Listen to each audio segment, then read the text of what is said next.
Hey everyone, welcome back to my YouTube channel. So this is a lecture number 6 of Pathfinder series जिसमें हम देखने वाले हैं simple proteins and conjugated proteins के बारे में। क्या होती हैं सिंपल प्रोटीन, क्या होती है कंजुगेटेड प्रोटीन, आज हम वो देखने वाले हैं। So let's start. Okay, so what is protein? Protein क्या है? Protein are essential macromolecule post of amino acid. तो प्रोटीन आपको पता ही है किससे बने होते हैं, अमाइनो एसिड से बने होते हैं, राइट। और प्रोटीन को एक और नाम से भी जाना जाता है, that is a polymer of amino acid. So protein are essential macromolecule, not a micromolecule. They play a crucial role in various biological processes, right. Protein का ही किस में रोल है? बायोलॉजिकल प्रोसेसेस में रोल होता है। Understanding the difference between simple and conjugated protein is vital for grasping their function and significance in living organism. So let's start. क्या होती है सिंपल प्रोटीन एंड क्या होती है कंजुगेटेड प्रोटीन? पहले सिंपल प्रोटीन के बारे में देख लेते हैं, राइट। सिंपल प्रोटीन क्या है? Simple protein consist solely of amino acid and do not contain any other chemical group. तो ओनली यहाँ पे क्या देखने को मिलेगा सिंपल प्रोटीन्स में? ओनली अमाइनो एसिड, ठीक है। कोई भी प्रोस्थेटिक ग्रुप, कोई भी अदर केमिकल ग्रुप आपको यहाँ पे देखने को नहीं मिलेगा, राइट। और यहाँ पे they perform various function such as enzyme, structure component and transporter. Their solubility and stability are critical for biological activity, ठीक है। तो यही एक मेन डिफरेंस है सिंपल प्रोटीन। जैसे एंजाइम जो सिंपल होते हैं, जिनमें कोई भी नॉन प्रोटीन पार्ट नहीं लगा होता है, उनको सिंपल एंजाइम भी बोला जाता है। वैसे ही यहाँ पे सिंपल प्रोटीन है जहाँ पे सिर्फ क्या होगा?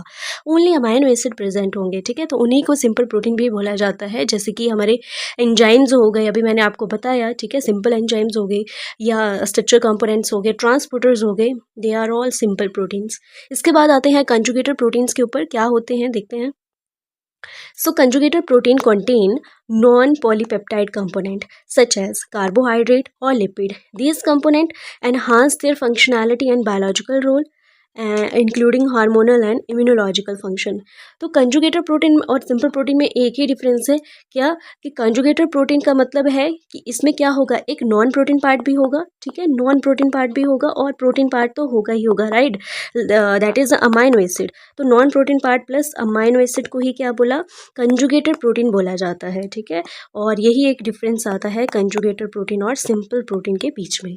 और नॉन प्रोटीन पार्ट कुछ भी हो सकता है, कार्बोहाइड्रेट हो सकता है, लिपिड हो सकता है। आपको मैं कंजुगेटेड प्रोटीन के एग्जांपल भी बता सकती हूँ, जैसे कि हमारा हीमोग्लोबिन। हीमोग्लोबिन क्योंकि इसमें भी क्या होता है? एक प्रोटीन पार्ट होता है और एक प्रोस्थेटिक ग्रुप होता है, राइट। और एक और बता देते हैं तो एक वो होता है LDL, low density lipoprotein, right. They are all conjugated protein. Glycoprotein आपको पता होगा, सुना होगा अगर आपने, ग्लाइकोप्रोटीन, ठीक है। इसमें ग्लाइको पार्ट जो होगा वो कार्बोहाइड्रेट है, राइट। और प्रोटीन जो है वो प्रोटीन है, that is made up of amino acid. So conjugated protein में हमेशा क्या होगा? एक नॉन प्रोटीन पार्ट होगा या नॉन पॉलीपेप्टाइड कंपोनेंट होगा।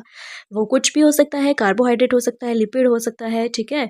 और कोई भी प्रोस्थेटिक ग्रुप हो सकता है। और जब कंजुगेटेड प्रोटीन के साथ ये नॉन प्रोटीन पार्ट लगा हुआ होगा तभी वो फंक्शनली एक्टिव होंगे, बायोलॉजिकल रोल आपको उनका देखने को मिलेगा, ठीक है।